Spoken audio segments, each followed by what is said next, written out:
Muy buenos días, amigos y compañeros. ¿Cómo les va? ¿Cómo va, Toñetti? ¿Bien? Bien, muy bien. Día importante. Día importante. 20 años. Vamos a arrancar con el top 3 para ustedes de las medidas más importantes del gobierno de Néstor Carlos Kirchner. Top 3 de medidas importantes del gobierno de Néstor Carlos Kirchner. Arranca Artemio López. Si la primera, no fue una medida, fue una actitud, la recomposición del poder político y la autoridad presidencial. Sin eso no hubiera habido nada. Bien. Eso fue una decisión. Acá hay un presidente, dijo Néstor. Exactamente. Bueno, acordate de qué coyuntura veníamos, ¿no? Porque la licuación del poder político y de la figura presidencial siempre es funcionar a los grupos dominantes, a los sectores de poder. Lo primero que hizo Néstor fue decir, bueno, esto acá se acabó. Acabó con 25 años de neoliberalismo en la Argentina, un cuarto de siglo, no es así nomás eso. Desde el 76 al 2003, lo que hubo fue la hegemonía del modelo neoliberal sin solución de continuidad. Es así, bueno, y él se paró, se empinó y dijo, bueno, para poder resolver esto, lo primero es reconstruir el poder político, la autoridad presidencial.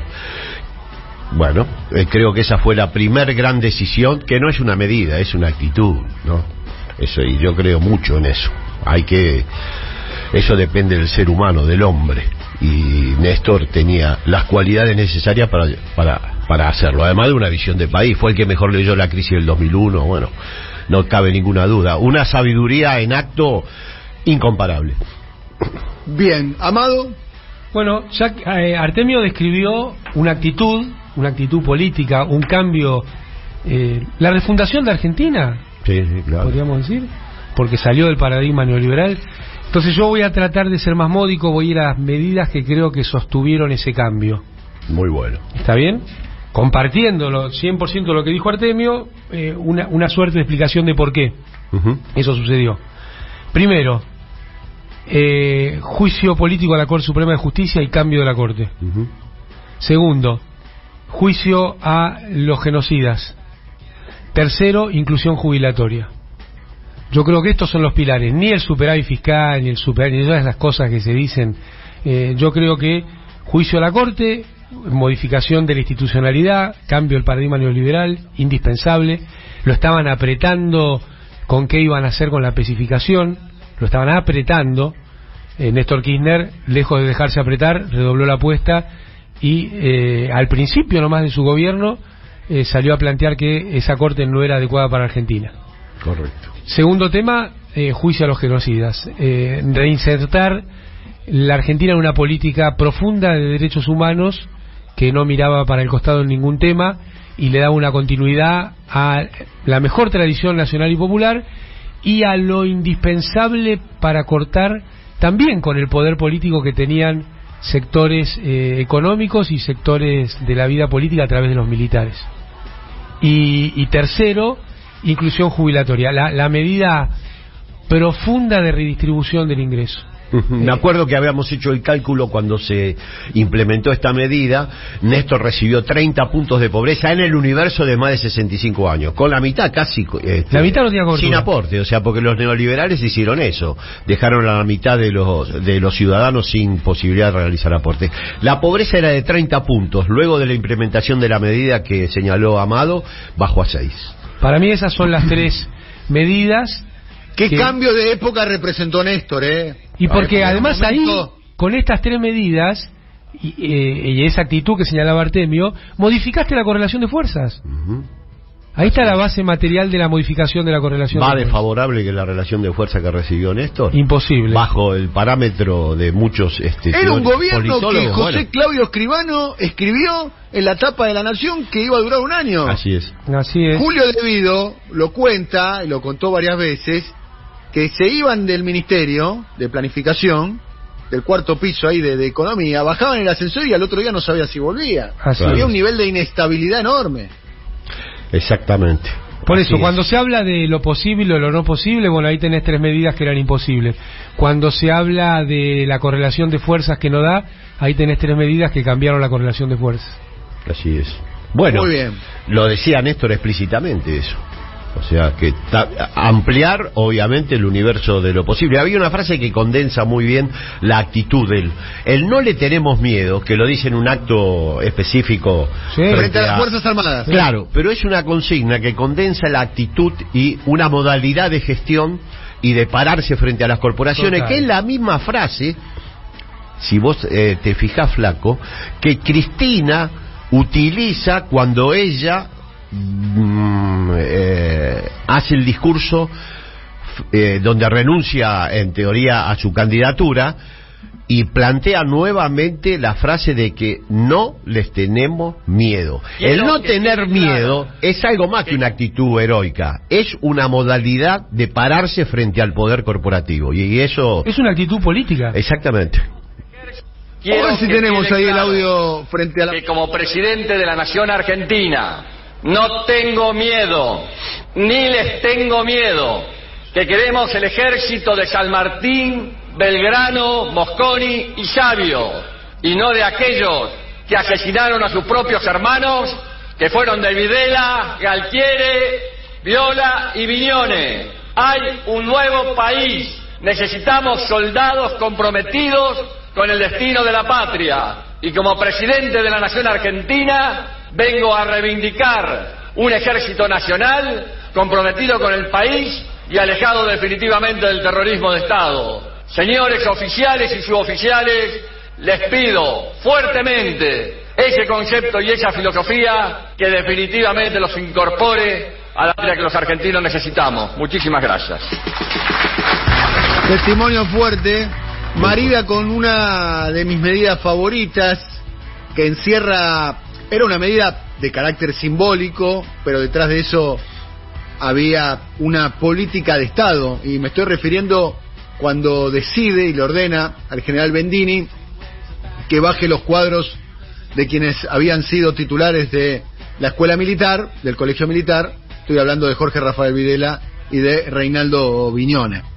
Pero viste la actitud de Néstor, dice, no les tenemos miedo, no les tengo miedo, o sea, se lo estoy diciendo a cada uno en la cara. Claro. No es en abstracto. Hay que decir, bueno, pero el también contexto en el cual ocurre esto, sí, es después de la caída de la Rúa, se estaba tratando de rearmar el partido militar como opción política, ¿no? Pero lo simbólico de esa frase es que lo mismo puede ser, la misma interpelación se puede usar para la actitud que tuvo frente a la corte menemista, la actitud que tuvo frente Fondo a la Monetario, presión, al Fondo Monetario. O sea, los bonistas. Es una modalidad de metafóricamente eso excede el acto puntual, es una modalidad de gestión. Estaba Ann Kruger, ¿no? Como titular del fondo. Estaba.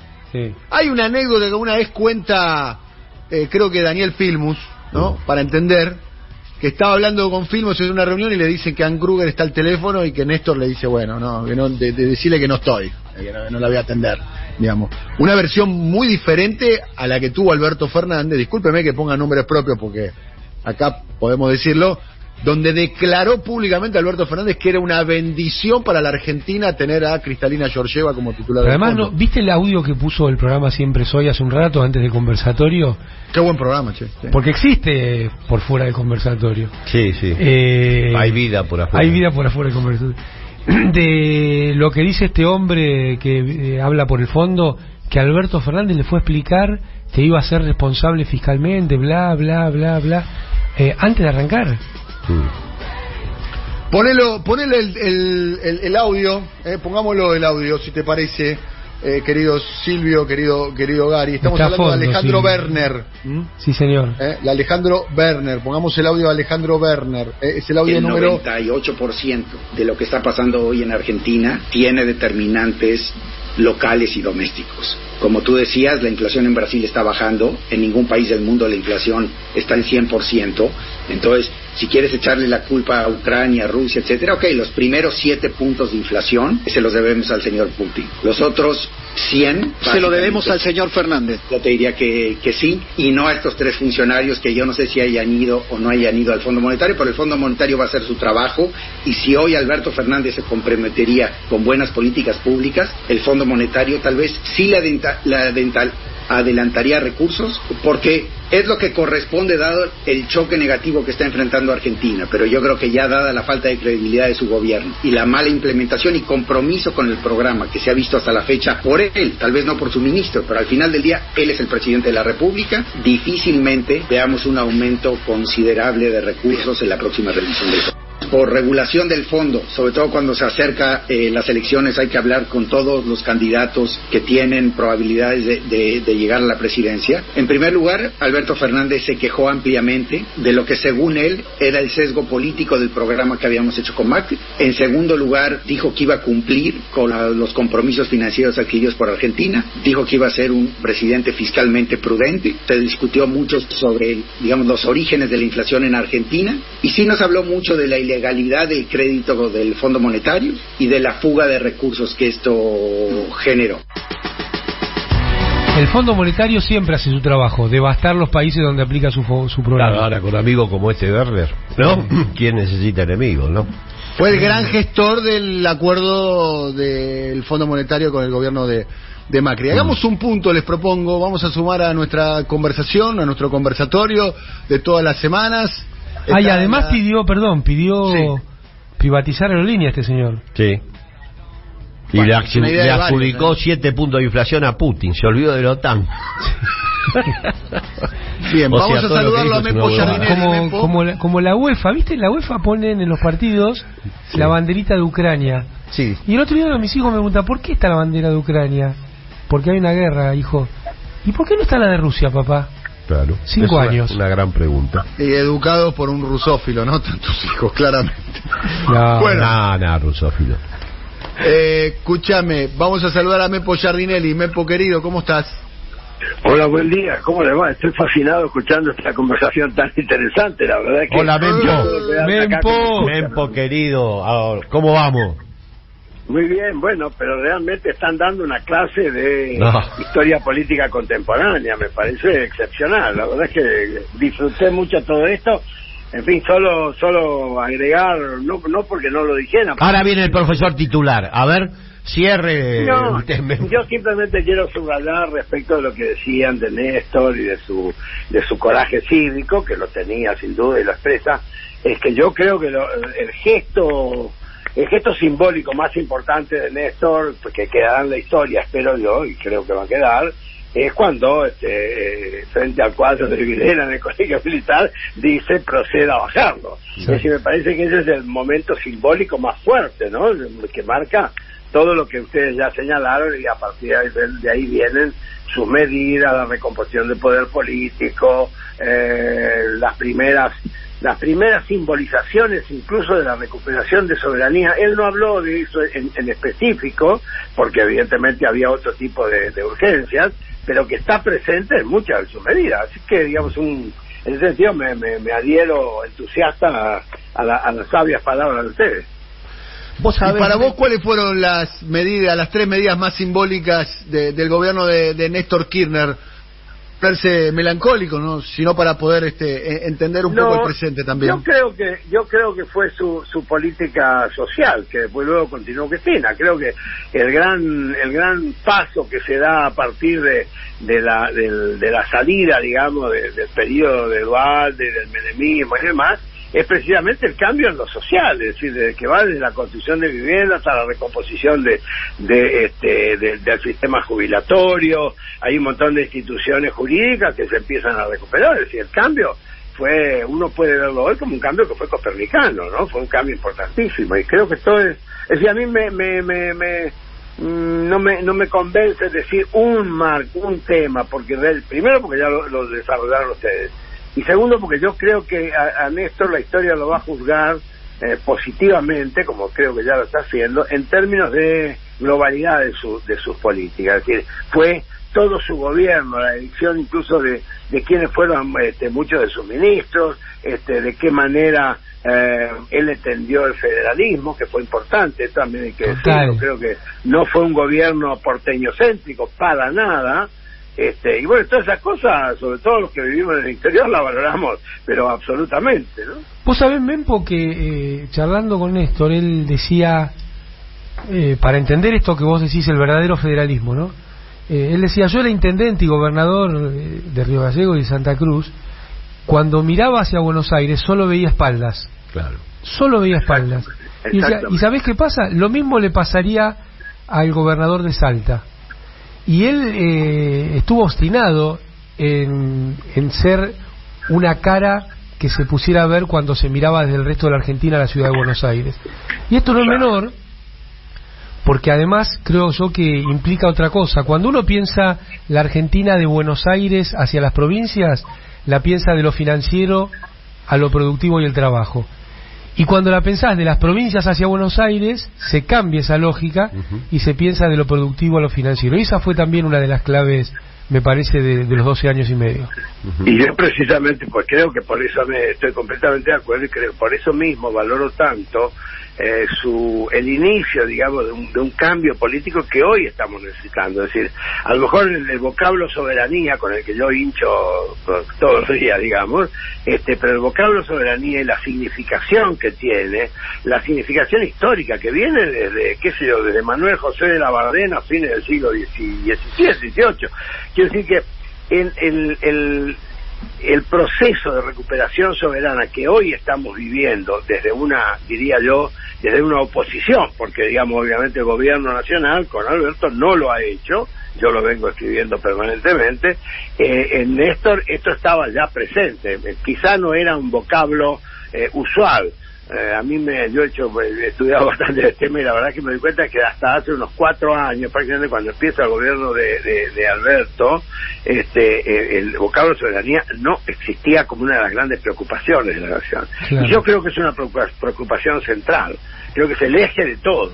Y cuando uno estudia un poco la historia y recuerda distintos casos emblemáticos, hoy hay un artículo interesantísimo en página 12 de Lucas Petersen, a quien no tengo el gusto de conocer, pero que es un artículo interesantísimo porque precisamente habla de cómo el tema de la soberanía es larvariamente instalado en tiempo de la colonia, en el 1799 al 1800, y que es el tiempo en el cual además Manuel Belgrano, que para mí es el gran prócer argentino junto con José de San Martín, Manuel Belgrano era el que fue el creador de las 2 primeras escuelas que hubo en la Argentina, la escuela de náutica, que tenía que ver estrictamente con el tema de la soberanía, y la escuela de comercio. Es decir, que de alguna manera Belgrano fue un adelantado en todo esto. Y me parece que Néstor lo debe haber tenido, no me consta, pero debe haber tenido bastante bien leído a don Manuel, porque cuando uno lee a Belgrano, y después viene San Martín y Mariano Moreno y demás, pero Belgrano es el que pone la semilla inicial de la soberanía de la Argentina. Y conste que Belgrano fue designado por el rey de España en 1700, habrá sido 90 más o menos, y él era el representante del rey de España en el Río de la Plata, y desde ahí, digamos, no traicionando a su mandante, pero por el espíritu patriótico que él tenía, que era inherente a su personalidad, bueno, él empieza a producir todo esto, y incluso termina siendo después, digamos, liberado, para decirlo suavemente, de ese cargo, cuando él empieza a tener una presencia importantísima en el comercio, en la economía, en la navegación, que la navegación era el eje central. El artículo que menciono de hoy en página es emblemático, es fantástico como marca el rol del entonces virrey Cabello, que sacado por influencia de Uruguay, sacado y lo mandan a Lima, porque era el tipo que había empezado a comprender la importancia que tenía la salida por Barragán, por la Ensenada, etcétera. Bueno, todo esto, el padre, diría yo, simbólico, conceptual de todo esto fue Manuel Belgrano. Por eso yo creo que más allá, a veces pienso que cuando se habla de Belgrano, creador de la bandera, que fue importantísimo, pero no deja de ser una manera de frivolizarlo, no contar todas estas cosas. Claro. O sea que, Mempo, uno podría resumir esta campaña política, debiera resumirse en Patria sí, Colonia no. Bueno, estoy de acuerdo en que sí podría resumirse. Me parece que no deja de ser una expresión simbólica histórica, Hoy yo prefiero, en vez de patria soberanía, ¿no? Prefiero ser más claro, decir, digamos, exigimos la soberanía y el símbolo de la soberanía es el Canal Magdalena. Porque el Canal Magdalena además es la coronación de todo el río Paraná. No puede haber este Canal Magdalena si no tenés digamos recuperación absoluta al 100% de la soberanía sobre el río Paraná y viceversa. Pretender que en el río Paraná, ¿qué es lo que está pasando ahora? Pretender que el río Paraná sea bueno, entonces vamos a darle lugar al Estado y que cobre los peajes fluviales. Y no es así. El Estado no tiene que ser el cobrador, tiene que ser el cobrador, pero porque es el dueño, porque es el dueño natural, porque es el representante de los intereses argentinos. Entonces, es como decir, y esto es belgraniano, no hay una media tinta en el dominio, en la recuperación de la soberanía sobre el río Paraná y sobre el Canal Magdalena, que es urgente, que hay que hacerlo y que no tiene, yo lo dije en mi artículo de hace 2 o 3 días, no tiene que quedar el simbólico y buenísimo acto que se hizo con Alberto, que fue el último acto público de Alberto, tengo entendido, junto con Axel, que es importantísimo lo que pasó, pero no tiene que quedarse ahí. Y celebro además que esto se complete con este artículo que dio hoy, y también porque bueno, tengo información, tengo algunos conocimientos de que Axel Kicillof está absolutamente convencido de todo esto. No es un dirigente o un gobernador a quien hay que convencer, él ya está convencido de todo esto. Es importante, es importantísimo, importantísimo. Bueno, ahora por coincido eso, además, con todo lo que dijiste, si me permitís. Sí, claro. Creo que por esto mismo es que hay algunos pícaros que están interesadísimos y promoviendo que Axel sea el candidato que no repitan la provincia. Ajá. Yo creo que es precisamente una manera de sacarlo del punto central que él está teniendo en esta materia. ¿Se entiende? Sí, clarito. Ahora, coincido con lo que dijiste, pero profundamente, y esto de que le hayan puesto un nombre comercial a nuestro río Paraná, donde en realidad se solidifica la soberanía argentina, ¿no? En el principio de nuestra historia. Claro. Pero me bochaste la consigna. Así que te voy a tirar otra. Te voy a tirar otra, ¿qué te parece? Creo que hay que hacer alguna movida respecto al Fondo Monetario Internacional y su relación con Argentina en términos electorales, porque uno podría resumir la pérdida de soberanía también en términos más modernos en fuera el Fondo Monetario o algo de ese tipo, ¿no? Sí, pero en esto no solo no puedo bocharte, sino que yo te sigo, Amado. Es decir, conozco tus ideas, leo las cosas que has venido publicando, y creo que tu posición, además por tu experiencia de gobierno inclusive, y tu conocimiento económico, yo creo que es exactamente como vos estás diciendo. Creo que en realidad la gran batalla que estamos dando es la económica, y creo que, bueno, te sigo a vos como sigo a Horacio Robelli, sí. Sigo a uno que otro más, no son muchos, son bien pocos los economistas que realmente tienen esa clara conciencia de soberanía, del concepto de patria, no como un galardón o como una proclama, sino el concepto de patria como un sentimiento que es el sentimiento que anida en lo más profundo del interior del pueblo argentino. Yo estuve ahora hace poco en Lago Escondido, fui con Julio Urien y con otra gente, y con Jorge Rayí y demás, y ahí eso se veía, se siente, ¿no? Y lo que está pasando en este mismo momento que hablamos nosotros, se está repitiendo esto en la provincia de Río Negro, donde ustedes recordarán que hace un año la empresa disque australiana era la que iba a hacer la recuperación del hidrógeno líquido y todo eso. En principio no era australiana, era británica, porque Australia no es un país independiente, esto hay que explicarlo además. Australia es decir, la autoridad máxima de la corona. Australia es la autoridad máxima es la reina Isabel II de Inglaterra, o ahora el nuevo América, esa es la autoridad. Exacto. Punto uno. Por el otro lado, fíjate vos qué curioso esto, por el otro lado, en esa especie de reivindicación que se hacía ahí, lo que había era después una especie de ilusión casi mágica, tanto que la gobernadora de Río Negro le cedió 625.000 hectáreas, lo digo de nuevo, compañeros, 625.000 hectáreas. ¿Una ciudad? Pero mucho más. Les propongo les propongo un punto, a ver si podemos venir a lo que va a suceder en el día de hoy. Hoy es un día importante, se cumplen 20 años del triunfo. En realidad fue una derrota desde el punto de vista matemático. Salió segundo frente a Carlos Menem el 27 de abril del año 2003.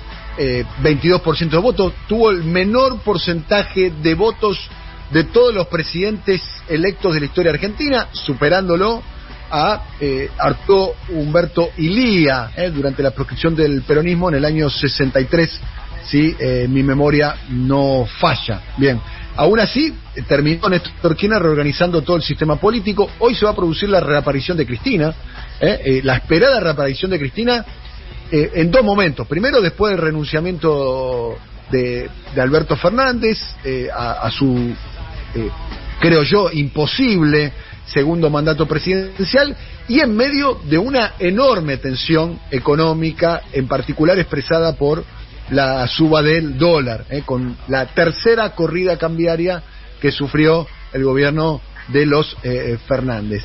¿Qué expectativa tienen ustedes con respecto a lo que pueda decir y eventualmente hacer Cristina? Artemio.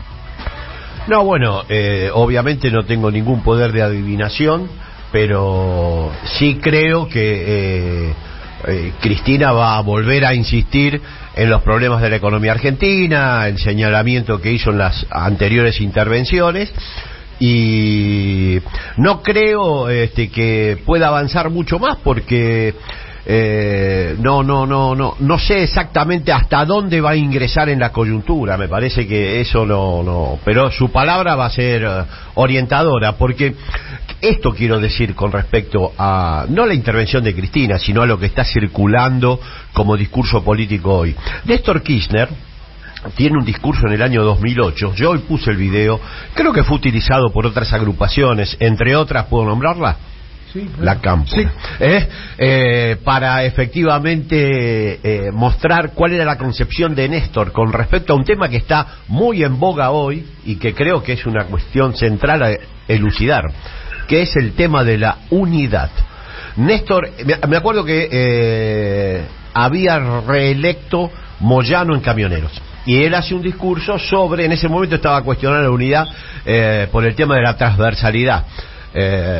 Y efectivamente él hace una reflexión sobre qué tipo de unidad es la que quiere construir el kirchnerismo, el peronismo kirchnerista, y dice una frase que para mí es doctrina, es sentencia y al mismo tiempo es un camino a seguir. Dijo: unidad lo más amplia posible, nadie discute la unidad, lo más amplia que podamos, pero unidad sí, para bajar banderas no. O sea, efectivamente el tipo de unidad que planteó Néstor era fiel al programa político, social y económico que él y obviamente Cristina tenían en mente para ir desarrollando. Me parece que esa es una gran cuestión a resolver hoy.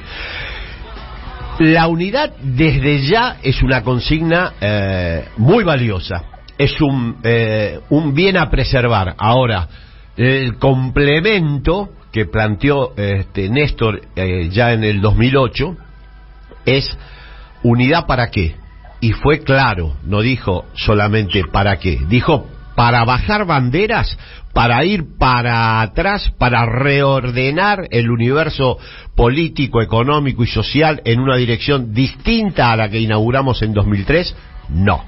Y yo creo que eso efectivamente sigue siendo una gran discusión hoy, y supongo que será uno de los interrogantes a resolver de cara a la etapa que viene.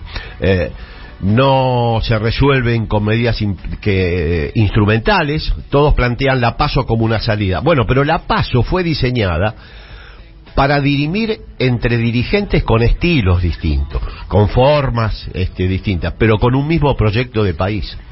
No pueden resolver un dilema donde los dirigentes tengan visiones de país distintas, porque para proyectos de país distintos, visiones de país distintos, en muchos casos antagónicos, están las elecciones generales, no están las PASO.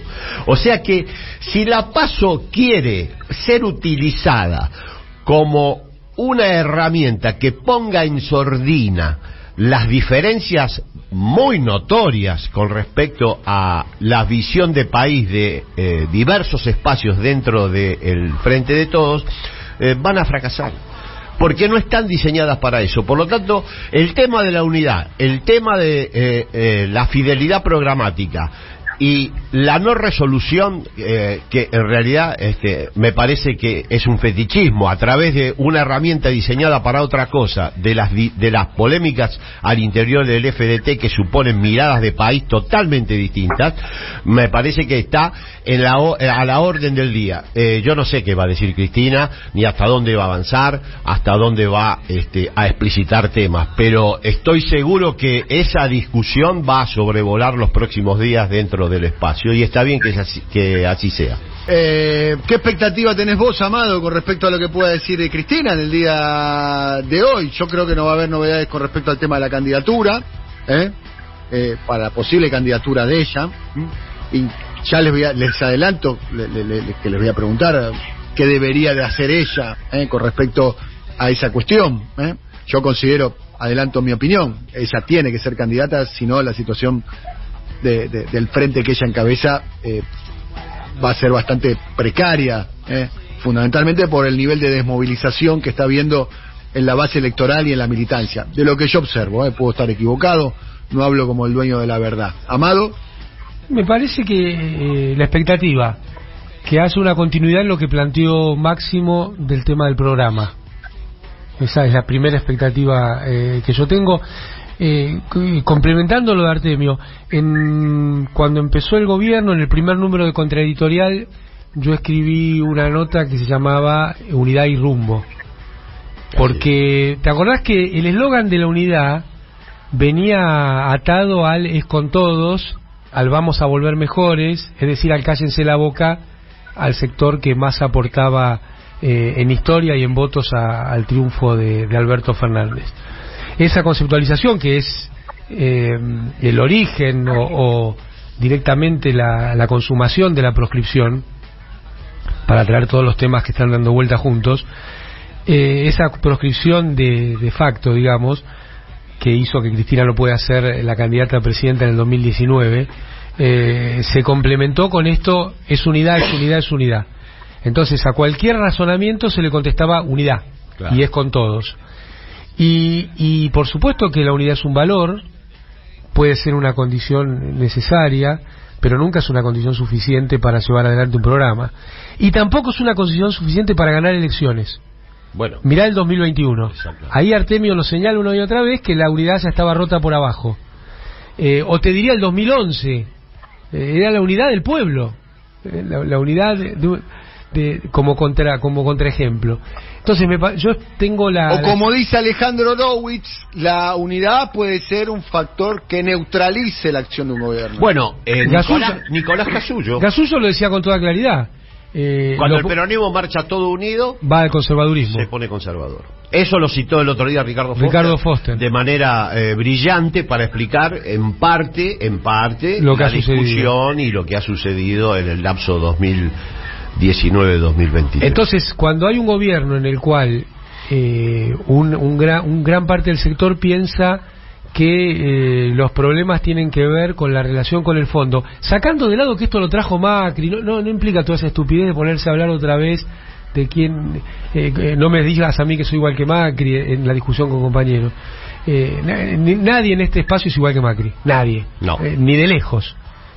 Eso es otra cosa. Este es un espacio democrático que tiene valores de la vida en común, que algunos quieren decirle civilización o Estado de Derecho.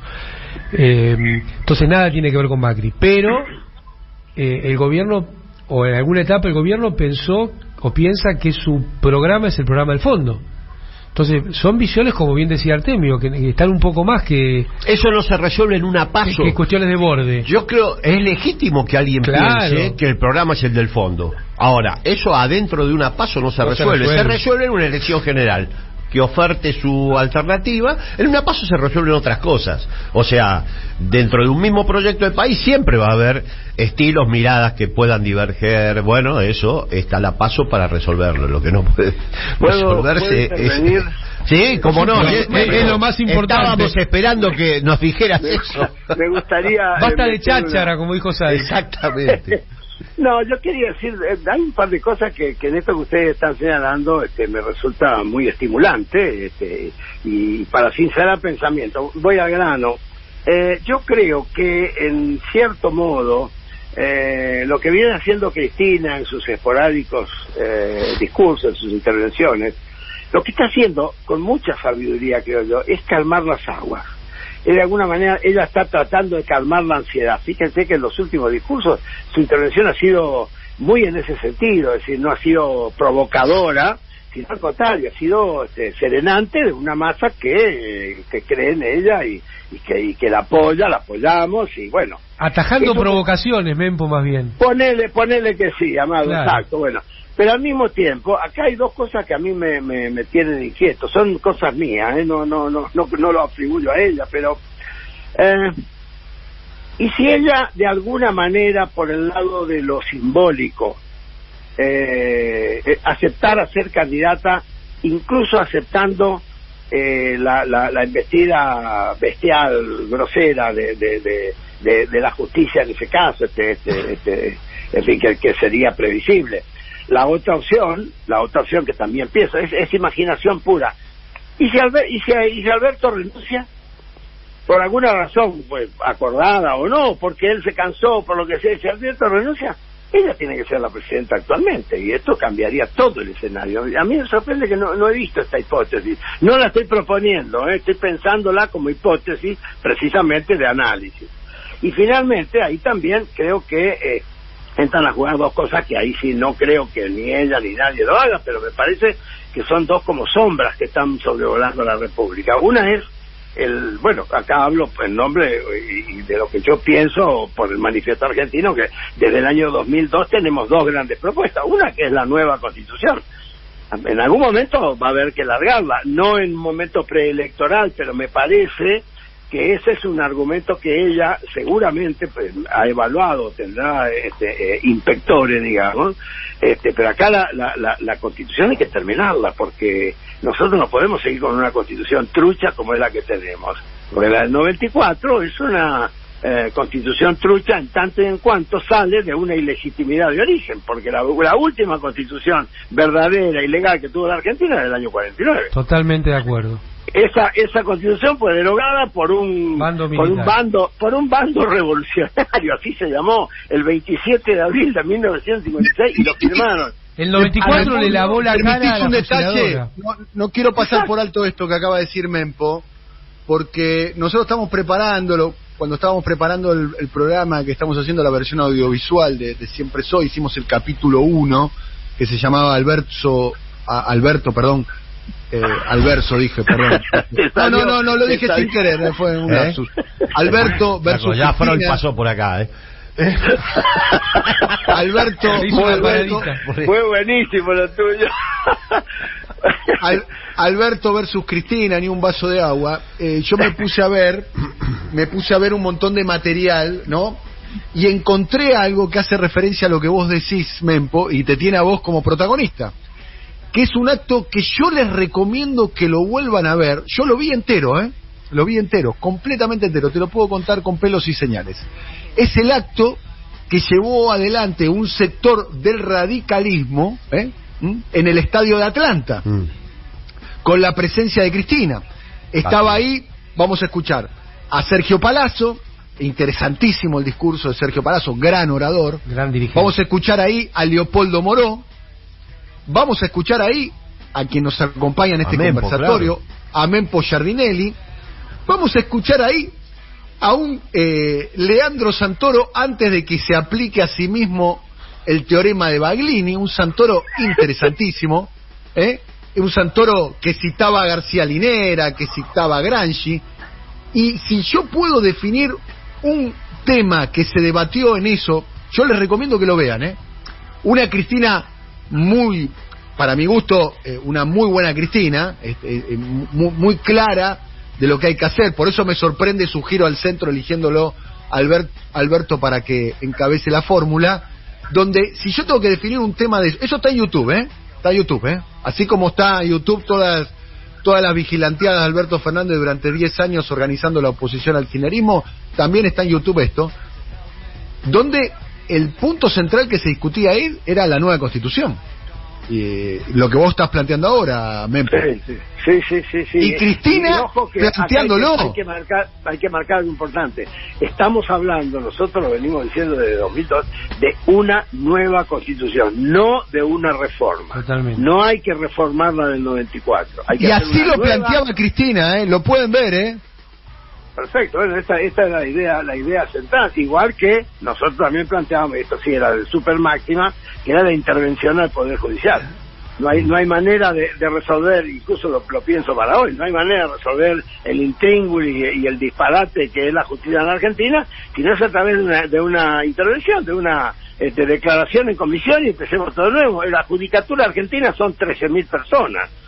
No es mucho más de eso, 13.000 personas. Bueno, hagamos de nuevo, apelemos a organismos internacionales que nos ayuden, hagamos nuevas grandes concursos por antecedente y por oposición y creemos un nuevo sistema judicial. Son las dos cosas que nosotros creemos en el Manifiesto Argentino, yo lo creo, es mi credo, que son las dos grandes cosas, nueva Constitución y nueva justicia. A partir de ahí encarrilamos toda la Argentina.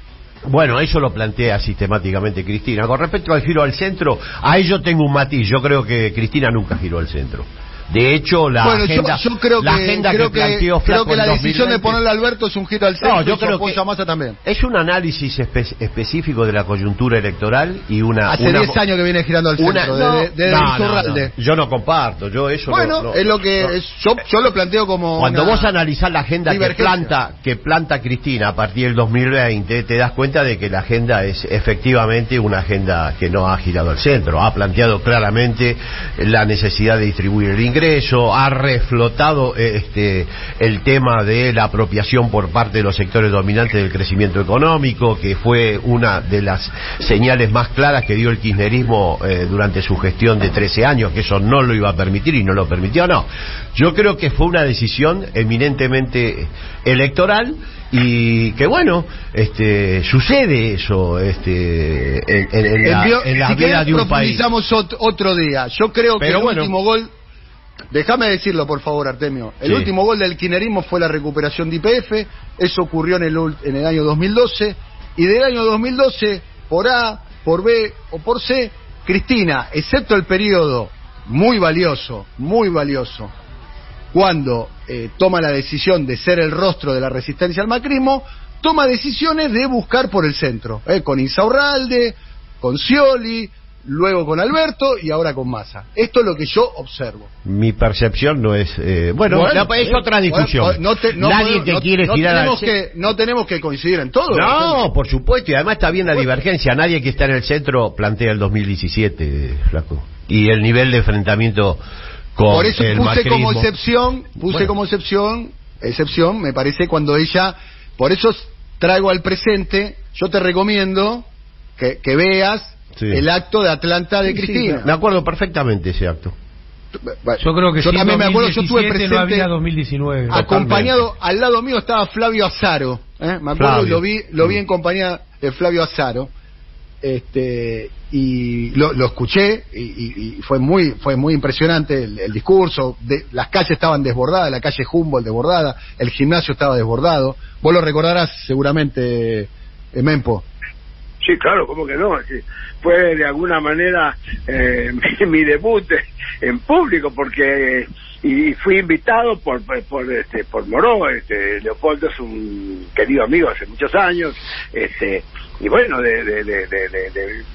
cuando me invitó a mí me sorprendió mucho, porque era una mesa muy distinguida, muy fuerte, y bueno, y preparé un pequeño borradorcito, y que sí, efectivamente cuando habló cada uno y hablaron todos y cerró Cristina, que para mí era momento muy emocionante, es decir, era la primera vez que estaba junto a ella, bueno, no la primera vez, pero digamos la primera El vez conductor que del evento fue Leonardo Greco, nuestro compañero de la radio. Sí, además, vale recordar. Claro, me acuerdo, eso fue un acto trascendente, además la cantidad de gente, como vos señalás, porque estaba lleno de estados, pero además las calles alrededor, era impresionante, realmente creo que fue uno de los primeros grandes actos que se hicieron en proceso a lo que estamos viviendo ahora, ¿no? Y se la veía muy bien a Cristina, muy bien, estaba muy bien, estaba exultante, contenta. ¿Y vos decís que esto se encuentra? ¿Está en internet, en algún lado? Sí, está completo, después si querés te lo paso. Y yo les recomiendo que lo vuelvan a ver porque es muy interesante todas las cosas que se dicen allí, Así es, muy interesante. Que primero cuando decidieron el ajuste comunicaban que la clase media se había acostumbrado a viajar y a tener celulares y un plasma y eso no podía ser. Y una vez, y lo dijeron públicamente en todas partes, y una vez que se visualiza las consecuencias del ajuste, le echan la culpa de los pobres al anterior gobierno. Pónganse de acuerdo para mentir, por favor. No se puede decir una cosa hace 3 meses y luego decir otra. Bueno, esto es un audio de aquella jornada histórica. Bueno, expectativas por las palabras de Cristina del día de hoy.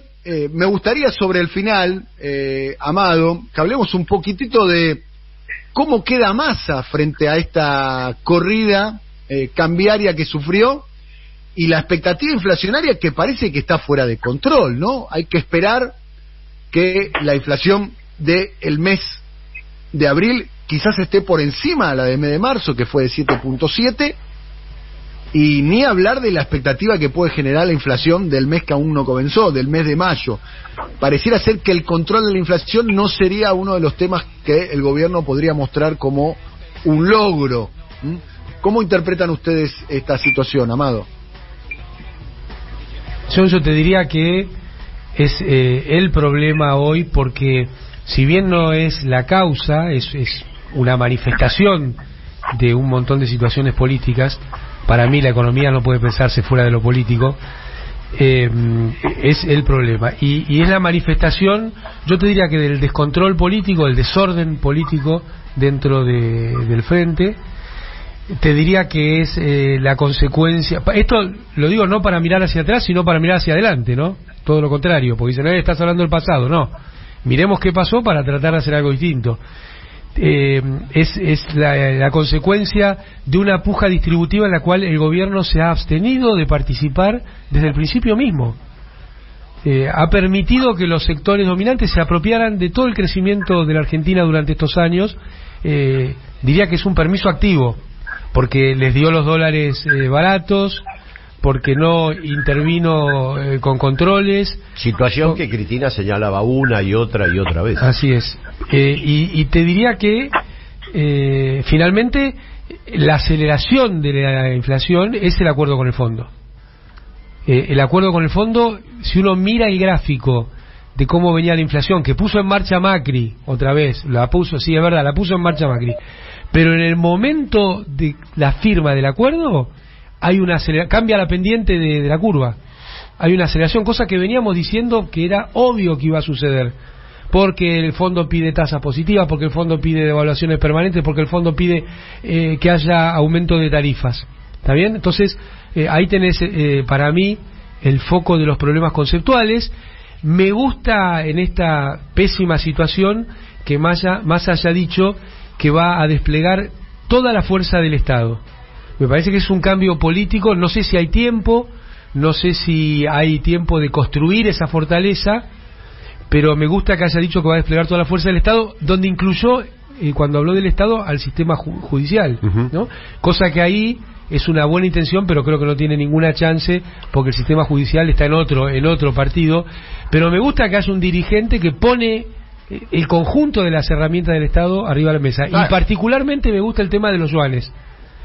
Nosotros eso avanzamos con Brasil cuando yo era ministro de Economía, nos fue relativamente mal, producto de los bancos centrales, hay que decirlo, de ambos países.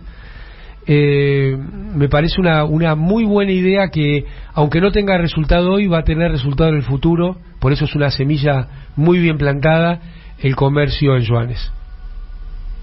Bien, como para ir cerrando, Cristina habla, Mempo, si suena el teléfono y del otro lado de la línea llegase a estar Cristina y te pregunta si tiene que ser o no candidata, ¿qué le responderías vos, Mempo?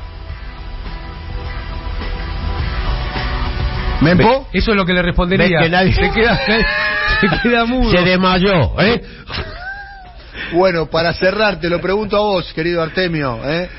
Siempre que pregunte si tiene que ser candidata, yo voy a decir que sí.